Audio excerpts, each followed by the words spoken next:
Even though we've got the world's greatest athletes, people didn't understand who we were as Americans. Americans have been accused in the past of not being able to play rugby because we had the wrong mentality. And today we put our flag in the ground and we say to the rest of the world, we're gonna have a pint with you, we're gonna sing with you, and then we're gonna beat you.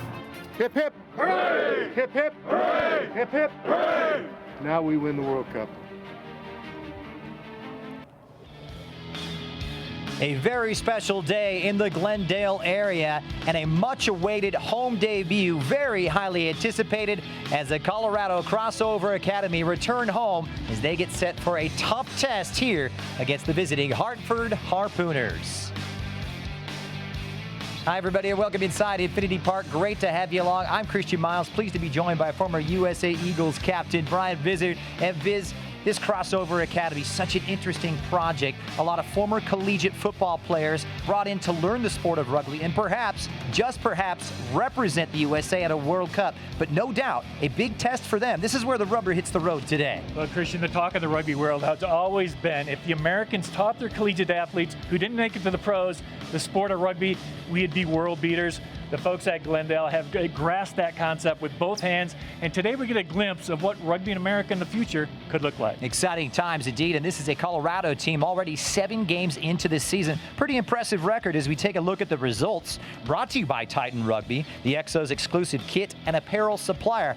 Now 5-2, a tough test last week, losing a heartbreaker in Houston to the SaberCats. That came after a very emphatic victory over Pathway 404 in Atlanta, but the season here, Viz, really got rolling early on with that big victory over New Orleans. Yeah, it's been a progression of progress for this Exos team, and it started in New Orleans. And the historic first try was a good team try, finished off by the scrum half Michael Bandy, one of their top players so far in this Exos program.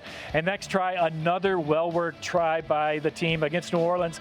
Powerhouse hooker Jelon Robinson takes on 2 defenders before the ball goes out wide to 6'9" lock Sean Clark, who knows enough to dot down between the posts. These guys are learning quickly. And 2 weeks ago in that game against Atlanta Pathway 404, another well-worked team try, finish off by one of the Exos' top players, center Line Latu. All right, well, the opposition making their way from Connecticut today, of course. We don't know much about them. They're somewhat of an unknown quantity. As we take a look at the way it shapes up for them, this is a team that was newly formed, and Hartford Harpooners actually making their 15 debut. They were just founded last year, so a big test for them, but they had some success at Ruggerfest down in Florida. Yeah, they played a little 10s rugby down there, and again, this 15s test is going to be a real good test for this Harpooners team. But you know, you play 10s, you can learn how to play 15s. They got a lot of good athletes on this team. They want to be well known around the country. They want to eventually get in the MLR themselves. A very talented squad, a lot of good individual players. It's going to be a really interesting game against these two, prototype teams looking to excel their athleticism. So I'm really expecting a crackerjack 80 minutes of a game today. Should be a good one. All right, we're going to take a quick break, but keep it right here. When we return, Viz and I will break down the starting 15s plus the first half kickoff. It's Colorado Exos, Hartford Harpooners, next. I've been up here in Colorado, and I didn't tell anybody that I was coming up here other than my wife. But I'm leaving here with the opportunity to be a professional athlete and play rugby. I'm leaving here with a contract.